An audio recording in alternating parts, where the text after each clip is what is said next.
तो मूवी की शुरुआत में हम एक कपल को देखते हैं जो कि अपनी कार से कहीं जा रहे थे।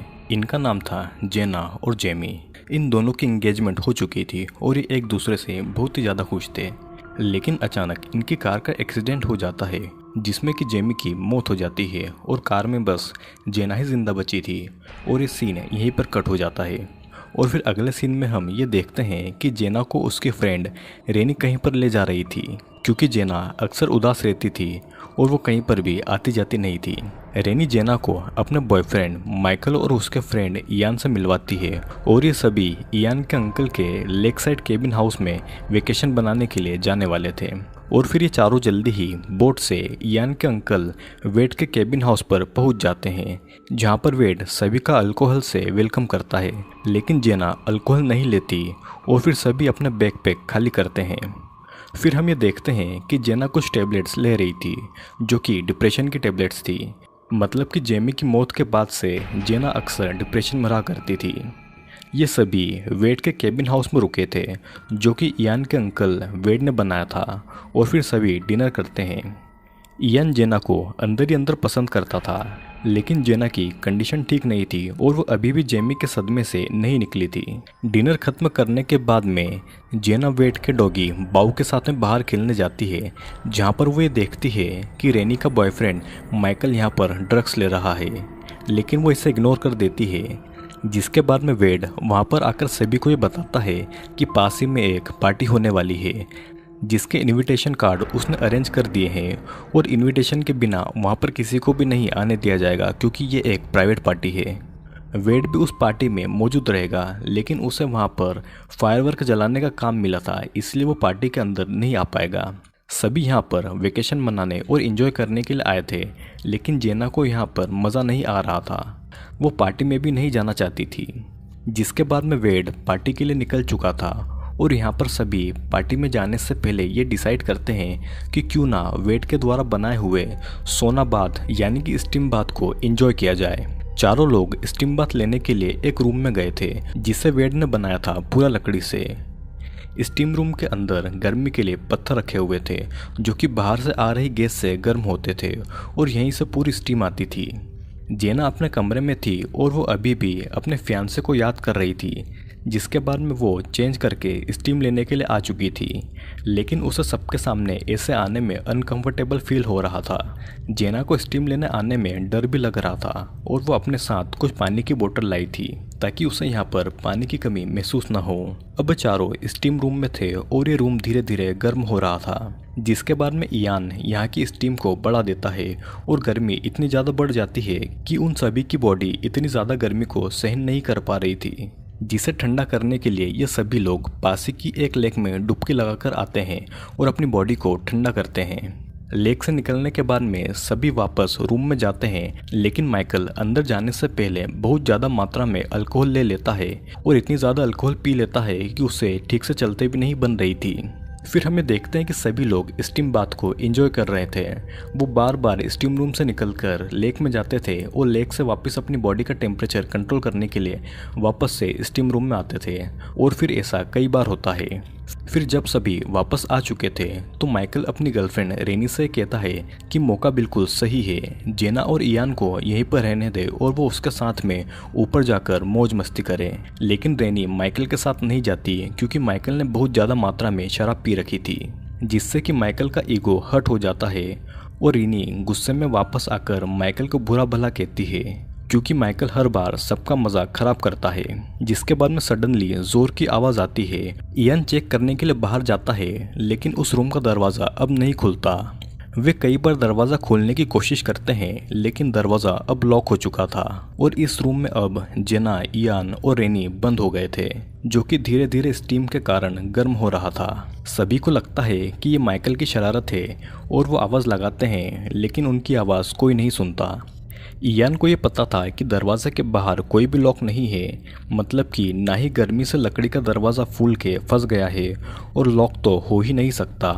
और फिर अगर दरवाज़ा नहीं खुला तो अंदर की रूम की गर्मी बढ़ती जाएगी और जैसे जैसे गर्मी बढ़ेगी उनके अंदर का पसीना सूखता जाएगा। अगर समय रहते दरवाज़ा नहीं खुलता तो ये सब यहीं पर मर भी सकते हैं, क्योंकि पसीना नहीं होगा तो उनकी बॉडी खुद को ठंडा नहीं कर पाएगी और धीरे धीरे सब बेहोश होने लगेंगे, जिसके बाद वे मर भी सकते हैं। इयान की ये सब बातें सुनने के बाद में जेना बहुत ज़्यादा परेशान हो जाती है, क्योंकि वो मरना नहीं चाहती थी और वो बहुत ज़्यादा डरी हुई भी थी।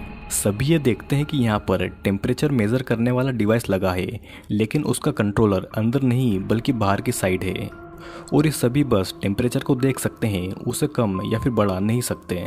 जिसके कुछ देर के बाद में यहाँ पर एक और प्रॉब्लम सामने आती है।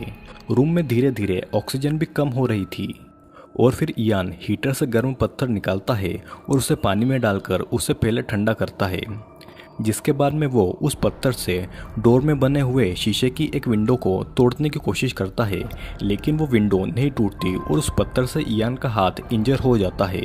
अपने हाथ में चोट लगने के बाद भी इयान नहीं रुकता और वो जैसे तैसे उस छोटे से शीशे को तोड़ने में कामयाब हो जाता है, जिसके बाद में सभी को थोड़ी ऑक्सीजन मिलती है। उस छोटी सी विंडो से सभी माइकल को आवाज़ लगा रहे थे, लेकिन उनकी आवाज़ को सुनने वाला यहाँ पर कोई भी नहीं था और यहाँ पर ये तीनों फंस चुके थे। ये तीनों यहाँ पर थोड़ा थोड़ा करके पानी पी रहे थे, जो कि जेना लाई थी ताकि उनकी बॉडी का पानी नहीं सूखे, लेकिन ये बोतल ज़्यादा देर तक नहीं चलने वाली थी। जिसके बाद में हम ये देखते हैं कि इयान पत्थर को टॉवल में लपेटकर रूम का दरवाज़ा खोलने की कोशिश करता है, लेकिन उसे ये पता लगता है कि दरवाजे पर कोई भारी भरकम चीज़ रखी हुई है, जिससे कि दरवाज़ा नहीं खुल रहा था। अब धीरे धीरे टेम्परेचर बढ़ रहा था और इनकी स्किन अब जलने लगी थी। सभी को ये लग रहा था कि माइकल पार्टी में चला गया है और उसका वेट करना बेकार है, क्योंकि वो पार्टी से सुबह तक वापस नहीं आने वाला था। फिर इयान के दिमाग में एक आइडिया आता है कि क्यों ना यहाँ के इलेक्ट्रिक बल्ब में शॉर्ट सर्किट कर दिया जाए, जिससे कि बिजली चली जाएगी और हीटर बंद हो जाएगा। लेकिन इयान ये भूल जाता है कि वो पूरा पसीने में भीगा हुआ था और सर्किट को उड़ाने के चक्कर में इयान को भी एक बड़ा सा बिजली का झटका लग जाता है, जिसके कारण इयान अब बेसुध पड़ा हुआ था। फिर सडनली वेट का डॉग बू उन सभी की आवाज़ें बाहर से सुन लेता है, जिसके पीछे ड्रंक माइकल वहाँ पर आ जाता है। रूम के अंदर सभी को ये पता लग जाता है कि माइकल बाहर है और वे मदद के लिए जोर जोर से चिल्लाते हैं, लेकिन बाहर फायरवर्क चल रहा था, जिससे कि उन सभी की आवाज़ माइकल तक नहीं पहुंच पाती और माइकल पहले से ही ड्रंक था और वो बू को लेकर वहां से चला जाता है। वेड माइकल से पूछता है कि बाकी के सभी लोग कहां पर है, जिसके जवाब में माइकल उससे कहता है कि वो शायद उसे छोड़कर पार्टी में चले गए हैं। जिसके बाद में माइकल वेड के साथ में निकल जाता है ड्रिंक करने के लिए।